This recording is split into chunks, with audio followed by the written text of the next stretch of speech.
What's going on, guys? Welcome to Everything Always. My name is Michael Roman. Now, it was just the end of last week that the casting grid for Spider-Man 3 was made public and published by a couple of industry insiders, seemingly confirming all of these returning actors and actresses from the two now defunct Sony Spiderverse trilogies, but it was the unnamed actors and actresses attached to the non-disclosed villains that made the biggest splash as far as reporting. We speculated here at the channel that 3 undisclosed villains with actors unnamed that seemingly never went to casting line up perfectly with what Sony is already doing in Spider-Man related films this summer, introducing Carnage alongside Venom and of course Morbius. But now we have additional confirmation from another source, an industry insider, as re-reported. We're going to break down this new story that both Morbius and Venom will be making their way into the Spider-Man 3 Spiderverse in the MCU, and that Sony plans on using that as the crossover point to integrate all their universes. We're going to break this new report down, but first, if you could grab the subscribe button.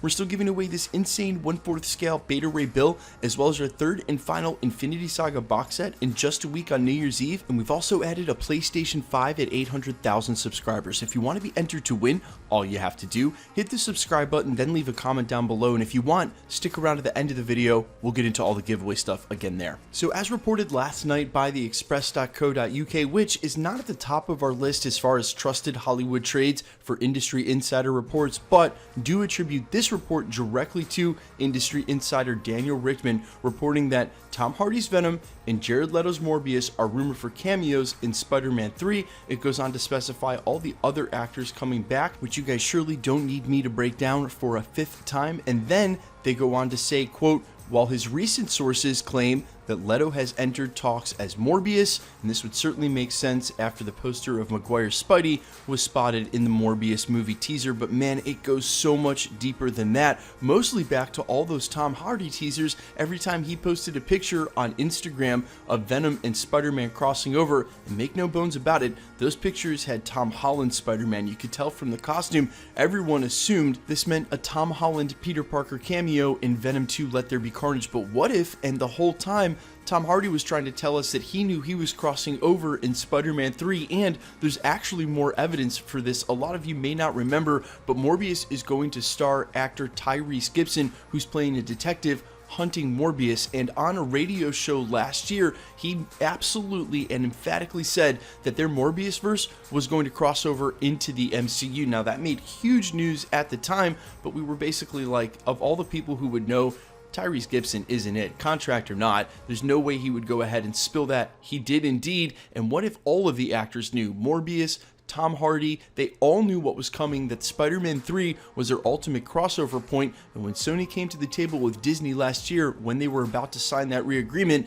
it was either, hey, we get this crossover in Spider-Man 3 for live action Spider-Verse, or we don't do this at all, knowing that that would be their ultimate crossover point. Listen, there are 3 actors that are already attached to roles, undisclosed villains that apparently never went to casting. If they had needed to cast those villains in the first place, we would have heard all about it. I would have done a ton of reporting on it here at the channel.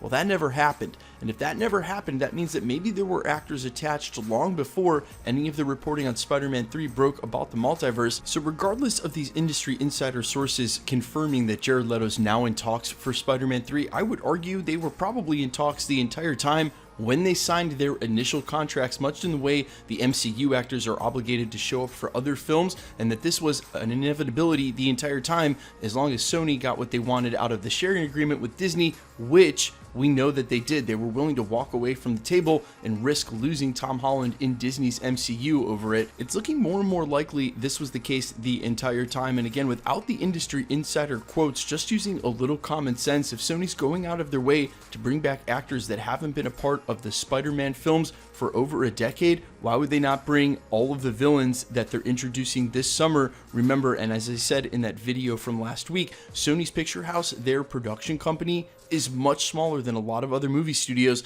They've only got so much valuable intellectual property, Spider-Man being the most valuable. And if you're putting time, and money, resources into solo villains like Venom and Morbius, you only get the major payoff for them when and if they finally cross over with a Peter Parker Spider-Man, which a multiverse event that's coming up during Spider-Man 3 and culminating in Doctor Strange in the Multiverse of Madness would be the perfect place to do so. Guys, let me know all your thoughts and reaction down in the comments below. Are any of you even shocked by this at this point with all the villains returning? And from the comments at the channel over the last year, I know there were a lot of you who thought this was a no-brainer as well. Is there any of you who think this isn't a good idea and don't want to see this many villains, or at least that crossover just yet? I am all ears. Let me know how you feel down in the comments, and quickly, let's get into the giveaway stuff before I let you go. We're still giving away this insane 1/4 scale XM Studios Beta Ray build, as well as our third and final Infinity Saga box set on New Year's Eve, regardless of the subscriber count. We've also added a PlayStation 5 at 800,000 subscribers. If you want to be entered to win, all you have to do, and all the same rules will always apply at the channel.